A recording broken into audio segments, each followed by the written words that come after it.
아닌데 우리 집 고양이는 안 뚱뚱한데 여전히 흐리눈 하면서 내 고양이 자가병에 걸린 대감님들, 그렇다면 오늘 더더욱 집중하셔야 됩니다. 수의사가 꼽은 뚱냥이 3대장, 미양철이 꼽은 3대장 그 첫 번째, 이 친구들은 그냥 비만도 아니야. 뚱뚱할 거면 진짜 슈퍼 뚱뚱해지는 그런 친구들입니다. 코리안 쇼테어.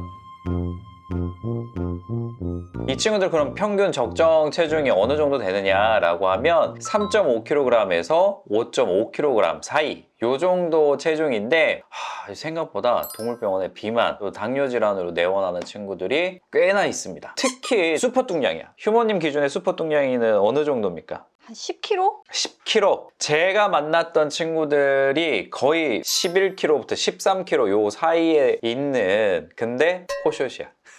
메인쿤 아닙니다. 넷뚱소에서도 코숏 비중이 되게 높았던 것 같아요. 맞아요. 개체수가 많다 보니까 이 뚱냥이 숫자도 많은 편인 거는 사실이고요. 그리고 또 에너지가 아주 활발한 친구들인데 실내 생활을 하다 보니까 활동량이 많이 줄어들면서 하루에 이제 소모하는 칼로리 양도 줄어든 것도 맞기는 합니다. 또 이제 중성화 수술하고 나면 기초 대사량도 많이 줄어들고 식욕이 많이 증가하면서 많이 먹게 돼서 체중이 늘어나는 모습을 보이게 되죠. 제가 봤던 친구들 중에서는 이제 구조된 친구들도 꽤 많이 있잖아요. 구조된 코숏 친구들, 길에서는 풍족히 못 먹다가 집에 들어왔을 때 또 먹는 거에 집착성을 보이는 친구들이 꽤나 있어요. 그러면서 구조될 때는 5kg였다가 금세 8kg, 9kg 종종 있습니다. 그리고 내뚱소 때는 그 뚱냥이 친구들 중에 턱시도나 젖소무늬 비율이 높기는 했는데 모색과 비만의 관계성은 밝혀진 바가 전혀 없습니다.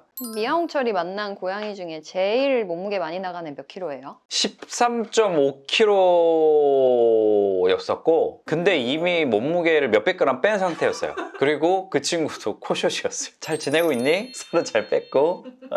미아홍철이 꼽은 뚱냥이 3대장 두 번째, 왕크 왕기 왕뚱 렉돌.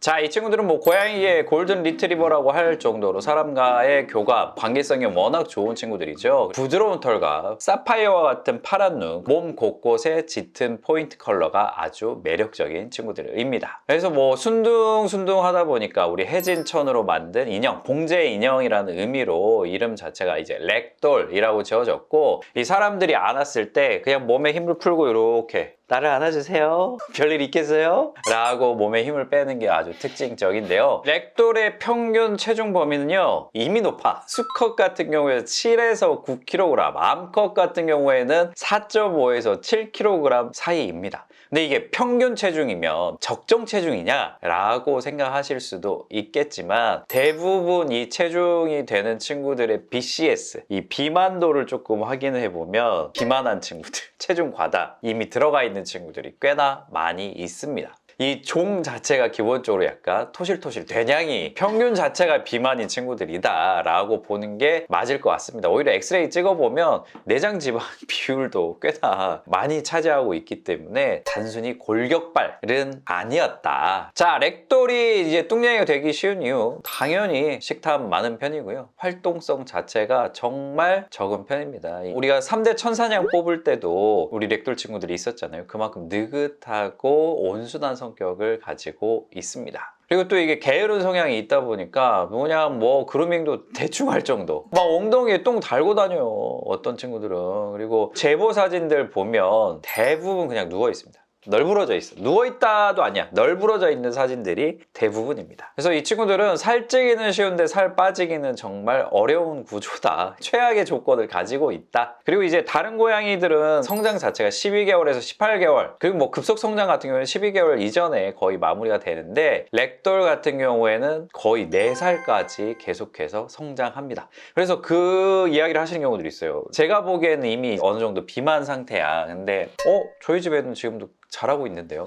아니, 틀린 말 아닙니다. 맞는 말이야. 잘하고 있어. 근데 확실한 거는 아무리 렉돌이라고 하더라도 보통 급속 성장기는 12개월에서 거의 마무리되고 그 다음부터는 그냥 서서히 조금씩 계속 성장한다 라고 보시는 게 조금 더 맞겠습니다. 성장하는 것과 살찌는 것에 대해서는 보호자분들이 좀 자기 객관화를 해보시면 좋겠습니다. 자, 이 렉돌 같은 경우에 좀 이 비만이 되는 상황을 특히나 좀 조심해야 될 이유가 있는데요. 렉돌에서 이제 흔한 유전 질환 중에 비대성 심근병증이라는 질병이 있죠. 그래서 건강한 개체들도 비만이 되면 심장에 무리가 많이 가게 되는데 비대성 심근병증이 진행되고 있던 친구라고 하면 훨씬 더 응급 상황에 쉽게 노출될 수 있겠다. 그런 부분에서 비만 관리에 좀 더 신경 쓸 필요가 있습니다. 자, 미양철이 꼽은 뚱냥이 3대장 세 번째. 나 근데 이 친구들 진짜 당뇨 관리 많이 해본 것 같아요. 바로 터키시 앙고라. 터키시 앙고라는 튀르키예 앙카라 지역에서 발생한 품종이고요. 길고 가느다란 몸을 기본으로 가지고 있습니다. 발레리나 고양이라는 이름으로도 불리는데요. 보통 평균 몸무게를 보면 2.3에서 4.5kg 정도. 2.3kg면 아기 아니에요? 아기? 좀 극단적이야. 되게 마른 친구들 있고 어떤 친구들은 완전 비만이고. 자, 렉돌 같은 경우에는 뭔가 머리부터 발끝까지 살찐 느낌, 전반적으로 넉넉한 느낌이라고 하면 터키시 앙고라 같은 경우에는 골격 자체가 아주 막 큰 친구들이 아니기 때문에 팔다리 가는데 배에만 집중적으로 살찐 그런 느낌이 있습니다. 이 터키시 앙고라 같은 경우에는 근데 또 생각보다 오해받는 경우도 있기는 해요. 중장모종이다 보니까 워낙 마른 친구들 중에서도 털찐 상태, 오히려 털이 없는 상태에서 앙상한 몸을 보여주는 경우도 있고요. 그리고 이제 터키시 앙고라가 대부분 이제 흰 털을 가지고 있다 보니까 저희 집 사모처럼 비만이 아닌데 비만인 것으로 확장색이다 보니까 그렇게 오해를 받는 경우들도 있어 보입니다. 이게 뭐 어느 정도의 느낌이냐면 저희 사모님과 애기 씨는 체중이 완벽히 같습니다. 근데 대부분 사모 왜 이렇게 살쪘어요? 사모 너무 살쪘는데요? 이렇게 말씀하시는 분이 대부분이고 애기씨 살쪘다는 말씀을 하시는 경우가 없더라고요. 사모는 억울할 수 있겠다. 그리고 뭐 이 친구들도 결국은 이제 실내 생활을 하면서 에너지 레벨 충분히 해소되지 않고 그러면서 먹는 것으로 많은 것들을 해소하게 되다 보니까 여느 비만묘들처럼 살이 찌는 상황을 답습하게 되는 거죠.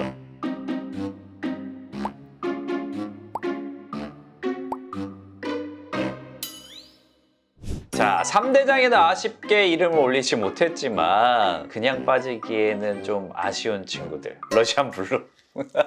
이 친구들도 나름 좀 모 아니면 도인 경향이 있는데 상당히 비만묘인 경우가 많습니다. 이 친구들 집에서 워낙 또 순둥순둥한 성격이고 또 사람 좋아하기로 유명한 편이잖아요. 근데 러블은 되게 날씬하고 막 날렵한 막 그런 느낌인데. 그런 친구들도 있기는 하죠. 하지만 화끈하게 찌는 애들은 또 넉넉하게 찝니다.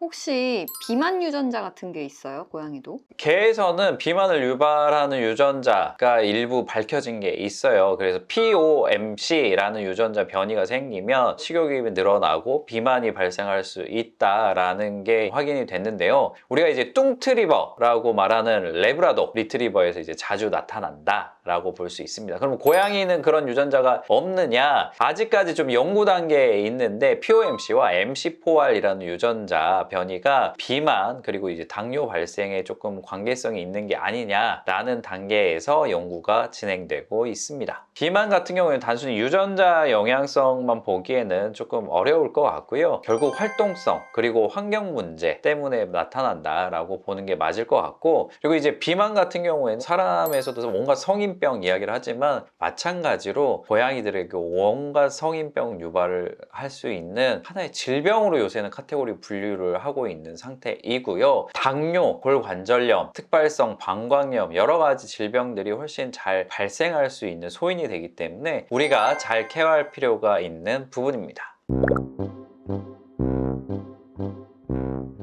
자, 그러면 이제 집에서 조금 쉬운 방법으로 우리 집 고양이가 뚱냥인지 아닌지 조금 확인할 수 있는 방법이 있느냐, 두 가지를 활용할 수가 있는데, 하나는 바디 컨디션 스코어라고 해서 1단계부터 9단계로 나눠져 있는 표가 있어요. 그래서 위에서 고양이를 이렇게 내려다 봤을 때 얼마만큼 허리 라인이 쏙 들어가 있는지, 갈비뼈를 만졌을 때 얼마나 만져지는지 이 부분을 종합해서 보는 방법이 하나가 있고요. 그리고 좀 더 간단하게 우리 손을 가지고 비교하면서 비만 여부도 확인해 볼 수가 있습니다. 자, 주먹을 쥐었을 때 이 부분 있잖아요. 그냥 봐도 울퉁불퉁 튀어나온 게 확인이 됩니다. 근데 고양이 갈비뼈가 이 부분처럼 울퉁불퉁하게 튀어나온 모습이 그냥 보인다라고 하면 이 친구는 저체중. 우리가 이 손을 폈을 때 보이는 이 울퉁불퉁함 정도로 이 갈비뼈 부위가 보인다라고 하면 적정 체중. 그리고 이 손바닥을 펼쳤을 때 이 손바닥 부분, 이 부분이 만지면 울퉁불퉁함이 거의 없고 대신에 꾹꾹 눌렀을 때 그 울퉁불퉁함이 느껴지거든요. 그것처럼 고양이 갈비뼈를 만졌을 때도 갈비뼈가 되게 저 깊숙한 곳에서 느껴진다라고 하면 이때부터는 과체중. 그리고 이 부분.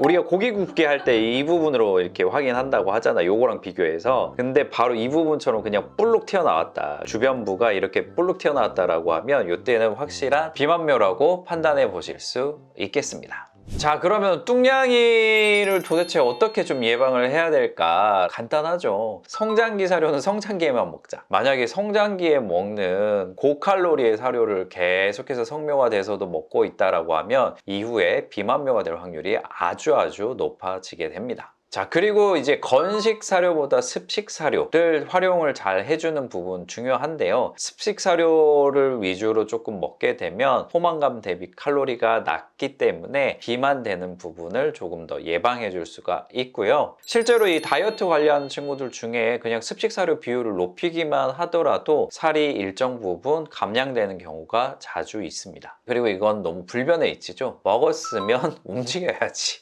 활동성, 에너지를 많이 소모하도록 해주는 부분 너무 중요하고요. 그리고 이 먹는 거 자체도 너무 빨리 그냥 호로록 먹게 되면 이 친구들이 포만감을 느끼는 것보다 배고픔을 느끼는 시간이 훨씬 더 길어지기 때문에 먹을 때도 먹이 퍼즐을 활용해서 천천히 이렇게 집중할 수 있는 시간을 많이 만들어 주시는 게 좋겠습니다. 자, 제가 그동안 수의사 생활을 하면서 많이 만났던 뚱냥이 3대장을 오늘 꼽아봤는데요. 이 품종은 무조건 살이 찝니다는 아니고 중요한 거는 집사가 얼마나 잘 관심을 쏟느냐에 따라서 우리 집 고양이가 뚱냥이가 될 수도 아니면은 정상 체형을 가진 고양이가 될 수도 있겠다. 비만은 단순히 뱃살이 아니라 건강을 위협하는 질환의 시작이다. 트레이너 모드를 장착해서 사냥놀이 그리고 식이관리에 좀 더 박차를 가하셨으면 좋겠습니다. 잠깐 간식 멈춥니다. 본 조교는 여러분들이 어떻게 하냐에 따라서 악마가 될 수도 천사가 될 수도 있습니다. 오늘부터 다이어트 시작합니다. 모두 사냥놀이 실시!